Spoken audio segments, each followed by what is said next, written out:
নমস্কাৰ জেআৰজি ব্লগলৈ পুনৰবাৰ সকলোকে স্বাগতম জনাইছোঁ। আজি আমি আলোচনা কৰিবলৈ লৈছোঁ বিত্তীয় বৰ্ষ 2023-24 বৰ্ষৰ বাবে ঘোষণা কৰা বাজেটৰ উল্লেখযোগ্য খবৰটো সম্পৰ্কত। আজি বিধানসভাত ইতিমধ্যেই বিত্তমন্ত্ৰী অজন্তা নেওগ ডাঙৰীয়ানীয়ে 2023-24 বিত্তীয় বৰ্ষৰ বাবে বাজেট ঘোষণা কৰিছে।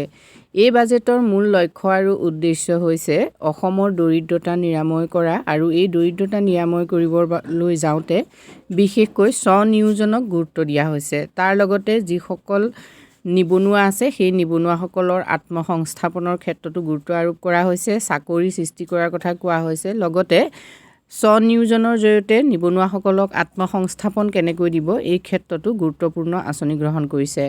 এইবাৰৰ বাজেটৰ সকলোতকৈ গুৰুত্বপূৰ্ণ খবৰটো হ'ল অৰুণোদয় আঁচনিক লৈ। যিহেতু অৰুণোদয় এখন অতি জনপ্ৰিয় আঁচনি আৰু বৃহৎ সংখ্যক হিতাধিকাৰী এই আঁচনিৰ লগত জড়িত হৈ আছে।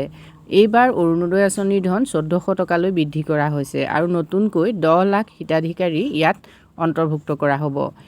লগতে অৰুণোদয় 2.0ত অন্তৰ্ভুক্ত হ'ব 10 লাখ নতুন হিতাধিকাৰী। 17 লাখৰ পৰা হিতাধিকাৰীৰ সংখ্যা বৃদ্ধি পাব 27.5 লাখলৈ। আৰু এই আঁচনিখনৰ বাবে বাজেটত ধাৰ্য কৰা হৈছে 3,420 কোটি টকা।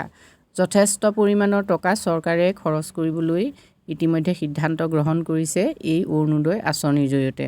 গতিকে এতিয়াও যিসকলে অৰুণোদয় আঁচনিৰ ধন লাভ কৰা নাই কিন্তু অৰুণোদয় আঁচনিৰ ধন লাভ কৰিবৰ বাবে যোগ্য, তেখেতসকলে অৰুণোদয় আঁচনিৰ ধন কেনেকৈ লাভ কৰিব সেই সম্পৰ্কত পঞ্চায়তত খবৰ কৰক। এই আঁচনিৰ মুখ্য উদ্দেশ্য হৈছে ৰাজ্যখনৰ পৰা দৰিদ্ৰতা দূৰ কৰা। গতিকে যিসকলে এই আঁচনিৰ সুবিধা পাব লাগে তেওঁলোকে এই আঁচনিখনৰ সুবিধা গ্ৰহণ কৰাৰ বাবে নিজেও তৎপৰ হোৱা উচিত। আজিলৈ ইমানেই, ধন্যবাদ।